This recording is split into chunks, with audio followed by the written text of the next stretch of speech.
Hey and welcome to this tutorial. I'm Marty and today I want to show you how to record podcasts using GarageBand by Apple. So it's actually quite simple. What you need is, first of all, a microphone. I use here a condenser microphone by Lewitt. It's the LCD640TS. You can basically use any microphone that you have. It doesn't have to be a very expensive one.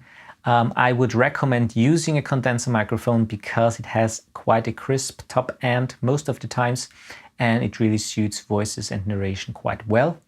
And of course, also the output level is quite a bit higher than on dynamic ones. So basically what you need is the microphone, a cable of course, and an audio interface. In my case, I use the Fire Studio project by PreSonus. You can use any audio interface that you can actually afford. I would recommend using an audio interface that has two inputs because most of the time you want to make a podcast that has another person in it. So you have two separate inputs and you can use two separate tracks for recording. All right, so I'm going to show you now how to set everything up, and then we go to GarageBand and I'm going to show you how to record and mix a podcast. So what I always recommend, first of all, when recording is using a pop filter. It saves actually the microphone from plosive sounds, and also it makes the recording quite a bit more professional, especially when it comes to B or P sounds, because the plosives of the mouth and of the air will distort the diaphragm of the microphone. So let's put a pop filter right in front of it. So secondly, we are going to use the cable and we plug that in. That's basically it. And on the audio interface, we are going to use the input 1 here. So let's plug it in. And of course, we have to use phantom power. Condenser microphones use 48 volts of phantom power so they can work. And we're gonna increase a little bit the gain, not too much. You don't want to clip the input. So that's basically how to connect your microphone to the audio interface. The audio interface itself is most of the time connected with USB, Firewire or Thunderbolt to the computer. So for example, if you have a MacBook, it most of the times recognizes the audio interface by itself. Of course, you will have to install drivers. That really depends on the manufacturer. So just read the manual what you have to do there. And then you're actually good to go. And I would say we go now to GarageBand and see what's happening there. So when we launch GarageBand for the first time, we get this window here with a new project to choose from. There are some factory templates, but we want to use the empty project, so double click on that. Then we got a window here with software instrument, audio track, or a drummer. So we want to select here the microphone. Input is input 1, so the standard input. Let's hit create. And now before we do anything, we make sure that we have on the preference pane here selected the output and input device for our audio interface. In my case, this is the PreSonus Fire Studio. All right. And then we can close this tab here, the library, with this button here. And we have here our first track, the audio 1, where we are going to record a short segment of my voice. And the other things, I'm gonna go to that in a minute when we recorded our track. So we don't use any EQ or compression when we are recording for now. We're gonna add those later in the mixing stage. All right, so let's record a little bit. And I have here the microphone. Let's bring it a little bit closer here. And as you can see, I already set the gain to a good healthy level. Of course, you don't want to clip the input here, especially also not on the audio interface. So a good ballpark is here always to stay in the green. With the buttons here, you can select, for example, a solo mode.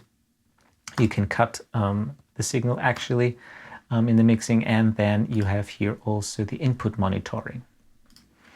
So basically, what we want to do now is also cut here with those two buttons the count in and also the metronome. Don't want to use a click on the voice. And yeah, so let's go. Let's hit record here and record a very first short segment. This is a short tutorial on how to create podcasts using GarageBand by Apple. I'm going to use EQ and compression in the mixing stage. All right, so that's, I think, enough. You can always loop that short segment. Of course, podcasts will be way longer, but for the purpose of this video, I'm going to use that. So with the Alt key, and when we slide to the right, we can zoom in here. As you can see, we have a little bit of a section that we don't want to use in the beginning and also on the end here. So we set our playhead right where we start our voice, and we're going to hit Command T, so we make a cut, and we can delete by simply highlighting it and click the delete button, and it's gone. Same here on the end. And then we can move the whole segment right at the beginning of the timeline. So now for the mixing, I always like to loop that. And if we click here on top, on the numbers here, you can set the looper, and you can also increase and decrease it. So just right of our recorded voice. So let's play it back. This is a short tutorial on how to create podcasts using GarageBand by Apple. I'm going to use EQ and compression in the mixing stage. So now on the track itself, I'm going to use a very limited amount of plugins. I just gonna use EQ, a little bit of de-essing and compression. And what this does is, I don't want to alter the sound of the voice too much. I want to make it a little bit clearer, make it a little bit more, if you can say, sparkling, and to really cut through, for example, when you have a music or other things going on in the background. So first of all, we're going here to the plugins, and there are also two preloaded actually ones, the compressor and the channel EQ. And what I like to do is use the channel EQ always in front of the compressor. So you simply click on it and drag it after the channel EQ. So first of all, if you click on the channel EQ, you get this window here. You can also see it, for example, here a little bit smaller. But I like to use it in the bigger mode. There's also an analyzer tool, so we click on that, we actually see what's going on frequency-wise, so let's play it back. This is a short tutorial on how to create podcasts using GarageBand by Apple. All right. I'm going to use EQ and compression in the mixing stage. So what I basically do on my voice, and it's a good starting point for you, so you can copy actually those settings and work for there. I basically want to cut from the voice the very, very low end.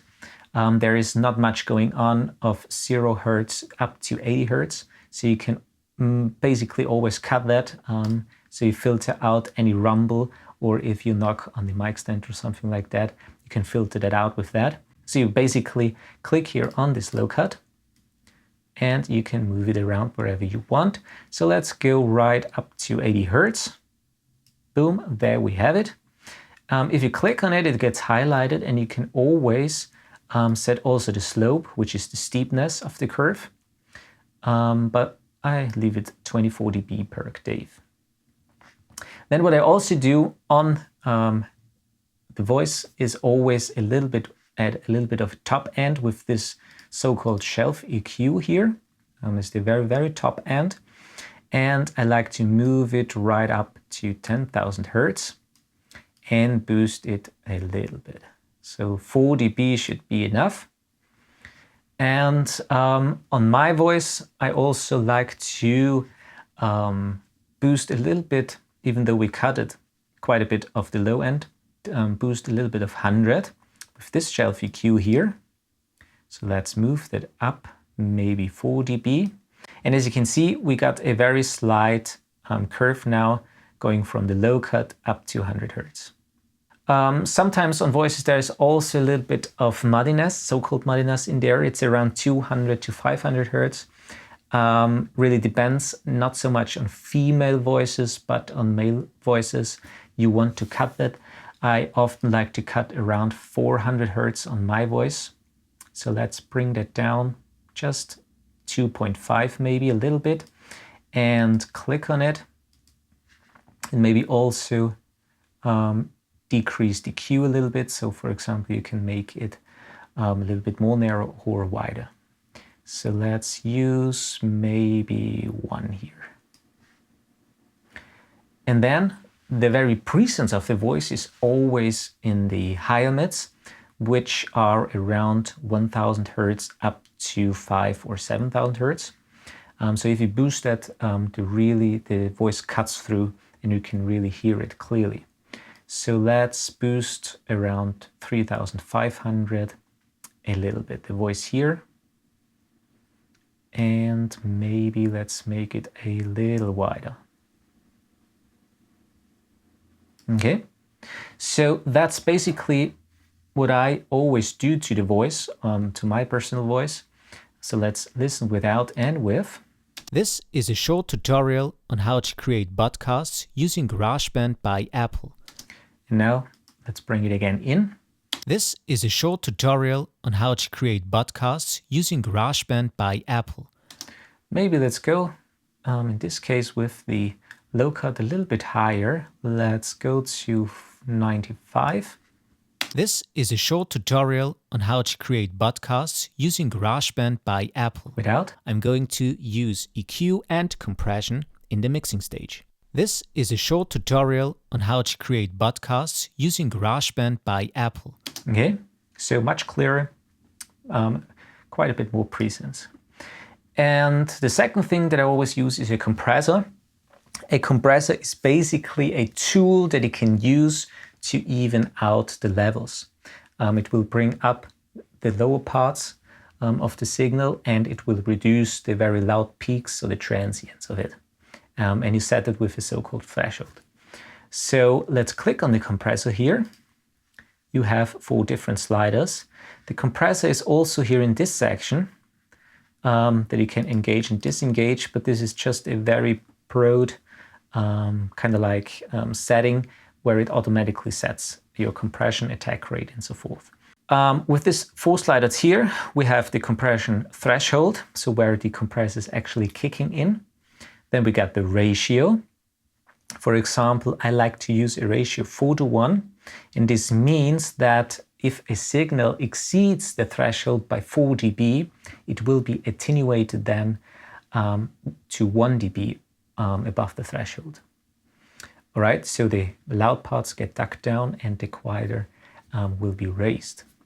The attack time sets how fast the compressor is reacting to a signal.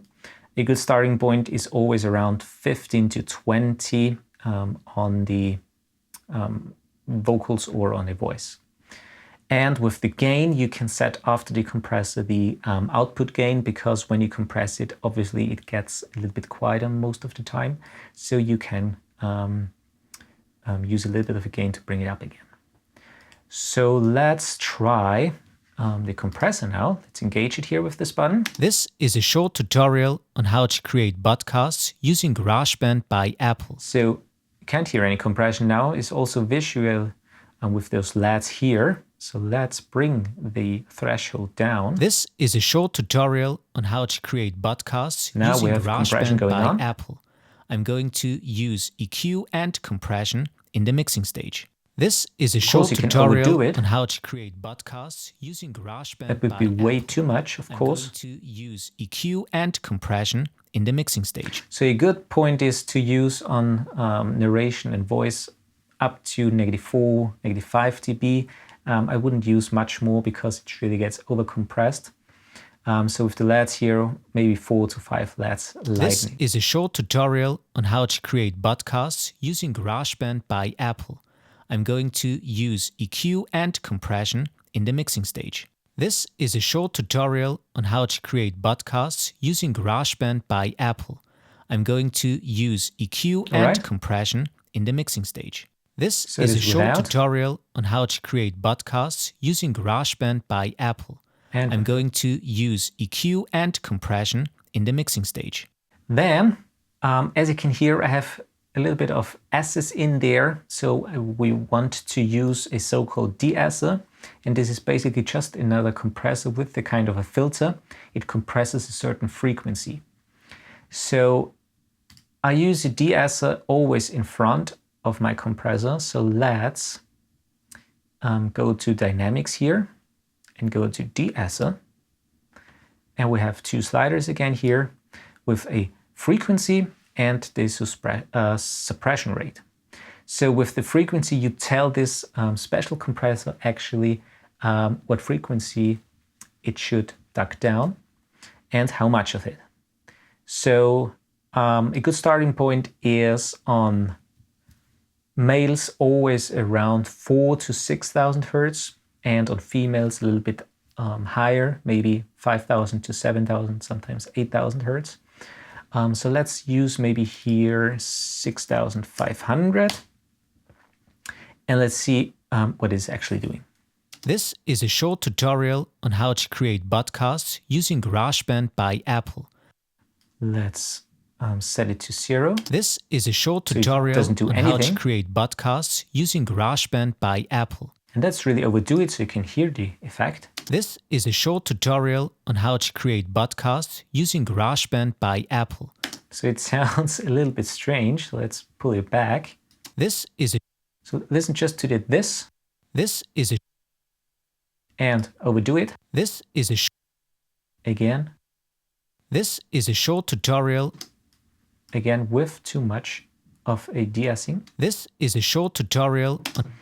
So you just want to have it a little bit just to tuck down this sharp S. This is a short tutorial. This is a short tutorial. And without. This is a short tutorial. This is a short tutorial on how to create podcasts using GarageBand by Apple. Quite happy with that. So let's leave it like that. So we have now on the plugins a de-esser, a channel EQ, and a compressor. And that's basically everything that I want to do with this very simple podcast recording. With the sense here, the ambience and the reverb, basically you wouldn't want to use that on your typical podcast. Depends if you want to have an effect in there, you can always try it, but I wouldn't use it. And let's go now to the final stage, the master stage. So what we want to do is now bring everything up in level. I don't recommend bringing up the level of the track itself. Of course, if you have more than one track, you want to balance your tracks with the slider. But I would just leave it at 0 if you have just one track. So go to the master track here, and we have another EQ, compressor, a exciter, a compressor, and a limiter. And basically, I don't want to use any of those. I just want to use the limiter here. It's the final stage where you raise the level of your project before you export it. A limiter is basically another compressor with a very high ratio where it just ducks everything down that exceeds the threshold. So we got a gain and an output level.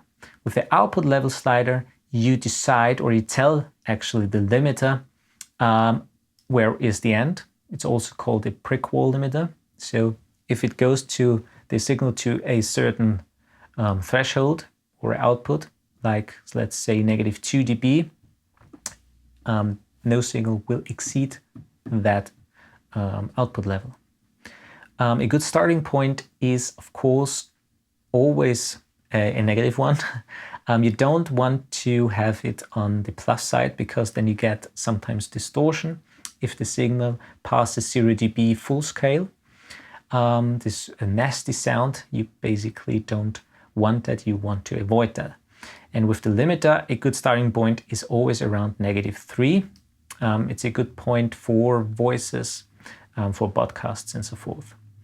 And with the gain, you bring it up in the level actually, so you squeeze everything down. So let's try that. This is a short tutorial on how to create podcasts using GarageBand by Apple. I'm going to use EQ and compression in the mixing stage. This is a short tutorial on how to create podcasts using GarageBand by Apple.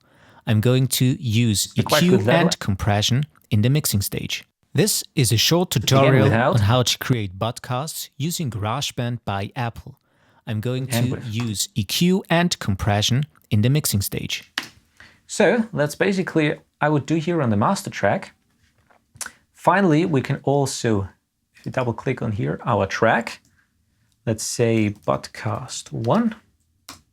And we can also rename our podcast here by right click here on top of it and say rename region. So let's say also podcast 1 here. And as far as the exporting goes, we want to disengage the looping here. So just click on it. And of course, first of all, we want to save our project. Always a good point to do that right at the beginning. So let's say podcast number 1, save. And then we want to share our project, song to media browser. You can also send it to iTunes directly or to SoundCloud. You can also burn a CD with that. Or if you are using a iPad with GarageBand on iOS, you can also send it to that. But we just want it in the media browser. And it will export this podcast now to the folder that we saved our project to. So let's click it, and that's basically it. So if we open up now our Finder and go in the media browser to User, Music, GarageBand, and here is our podcast 1 track. All right, so I hope I could give you a good introduction how to record your very first podcast in GarageBand. I think it's quite a simple program, and it's a very good starting point. So basically, again, what you need is just a microphone, a cable, an interface, and your MacBook or Mac Pro or whatever you have, and the GarageBand app. It's free, comes with every Mac, and that's basically it. So, as always, thanks for watching. Please subscribe if you liked the video and you want to see more videos like that in the near future. I'm Marty, thanks for watching, and as always, happy recordings and mixing, and see you in the next video.